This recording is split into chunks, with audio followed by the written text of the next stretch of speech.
Okay, so this is going to be my recap of Kindred Season 1, Episode 5, Winnie. So, Dana and Kevin end up going back, and she assumed that something was going on with Rufus, so they split up.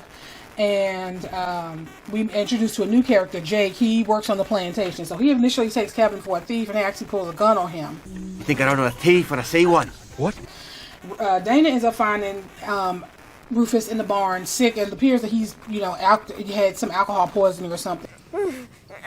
This is what made you sick. And so she ends up blowing this whistle, and Kevin is able to find her, of course, with Jake hat on his heels with the gun still pointed at him. They see Rufus writhing in pain on the ground, and they're trying to figure out what the hell's going on. So Luke arrives with Carrie, and he's basically saying that Carrie came, run into him, trying to tell him something was going on, but Carrie is nonverbal. So she has her own version of like sign language that they all kind of understand. So, they're able to communicate with her. Carrie came to me running, crying, dragged me all the way out here. Of course, she couldn't tell me why.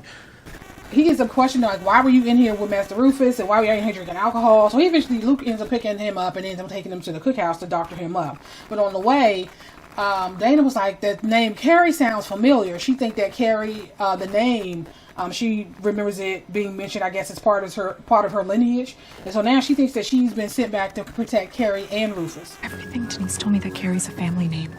You're related to Carrie? So they get to the cookhouse, and they have a new cook, Winnie. So she looked like she's kind of bullying Carrie. And where have you been all morning? Don't act like you don't hear me. But Sarah's not there. She was sent into town. So Luke has now decided he's going to take Dana to see Olivia. So on the way there, she's asking, like, what is going on with Winnie? What's going on with Sarah? Why isn't Sarah there? So he ends up telling her that a lot has happened. Her and Margaret had this huge falling out. And he was like, sometimes sometimes Sarah goes too far. And that's when Tom purchased Winnie. And he purchased her for something other than her cooking skills. Because apparently Winnie can't cook. That's around when Tom bought Winnie. This sure wasn't for her talents in the kitchen. So they eventually get to Olivia's house, and of course Dana's still upset over the whole poisoning situation. And she was like, girl, I didn't poison you, I only scared you. But it worked, didn't it? She was like, yeah, only for a few hours. And so Olivia's like, a few hours? She said, girl, it's been 3 years for me. Yeah, for a couple hours. A couple of hours has been 3 years for me. So she ends up, you find out that Olivia's afraid to jump. I don't know if it was something that happened because the overseer, we never found out what happened to him. And she just doesn't know what to expect. She jumped in 1983. It's now 2016. Like she just doesn't. And she also has Alice. So Alice, I don't know if Alice was sold, her parents were sold or killed, or if she was just purchased by herself. But she's just a little girl, and Olivia has taken the role of being her guardian. Alice and I are leaving Maryland.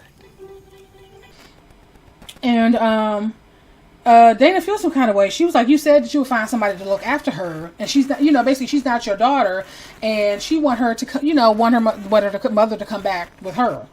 And so basically Olivia's like, this gift that we have can allow us to do a lot of good. There are a lot of people here hurting, and she was basically like, you need to spend less time worrying about me and more time about thinking about what you could be doing for other people. Me? Why don't you ask yourself,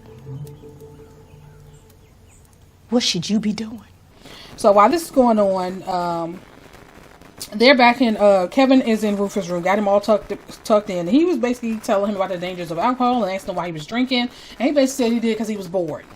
And then he said that, bored, you don't have any friends? And Rufus was like, well, no, all the friends that I had were either sold or, they got old enough where they could work in the field. I don't got no friends. Dad either sold them or they gotta work now. Kevin is now talking to Tom and Margaret, and they was trying to figure out, like, well, what brings you to this part? And so he's trying to come up with a story, and so Tom was like, what happened last time, basically out in Charles allowed him to blackmail him into selling him his land.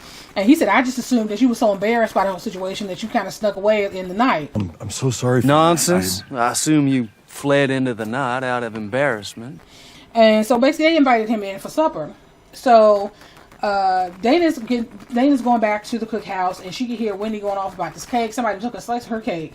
And so initially Sarah thought that Carrie did it, but Dana was like, well, no, I saw Rufus with it. Rufus was the one that took the cake. But Winnie's still going on about this cake. Sarah's like, girl, just slice the cake up. Master Tom don't care how it look. I mean, that's not why he bought you anyway.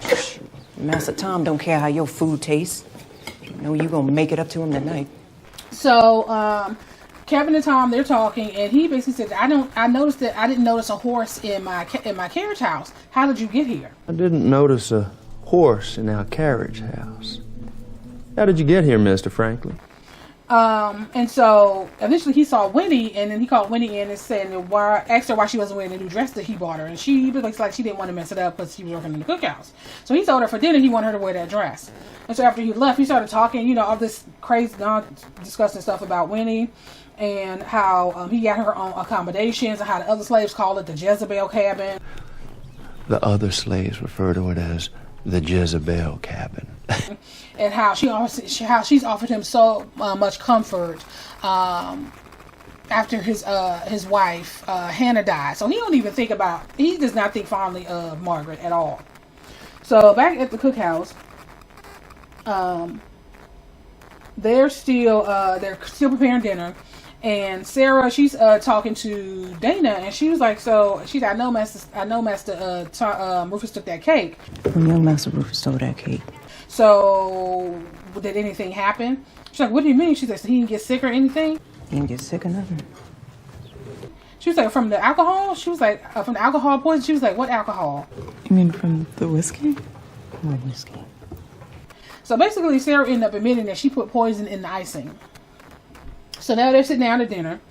And, of course, Jake had to let the cat out the bag about what happened with Rufus. And he ends up mentioning that Carrie was there. Margaret goes off because she can't stand Sarah, and by association she can't stand her daughter either. And so she basically said that when we go to some town, when you sell Sarah, you need to sell her daughter with her. So this is the first time we hear that they're planning on selling Sarah. Sell her along with her bitch mother when you get rid of her at Montana.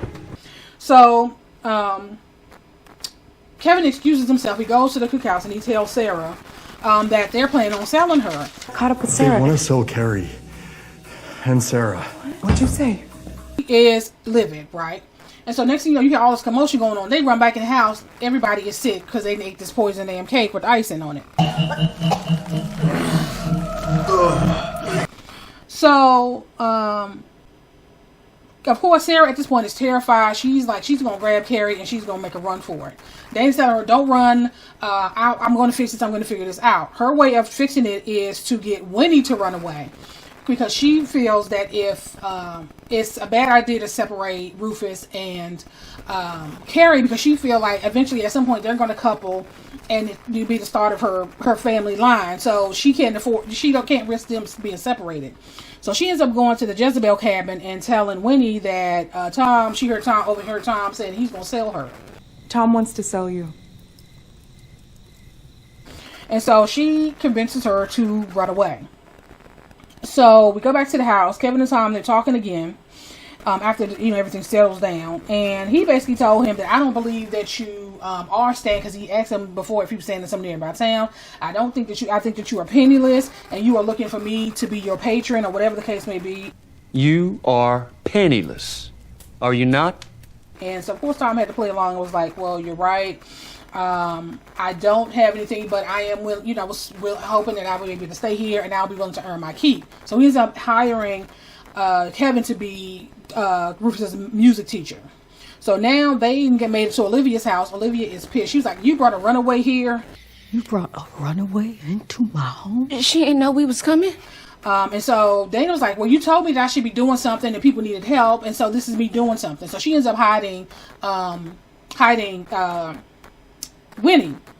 So she ends up going back to the house, and she has a long talk with Kevin. And so the next morning, she can hear Margaret going off. Winnie is now her new servant, and she ends up referring to Celeste. She said, "You're going to be my new servant," while Celeste is, dealing with her pregnancy. It was something negative about it. Basically, it's Tom's baby, and she didn't want nothing to do with Celeste.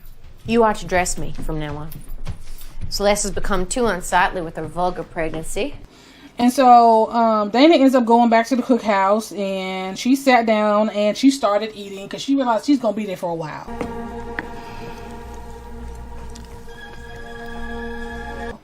And I mean, that's pretty much how this episode ends.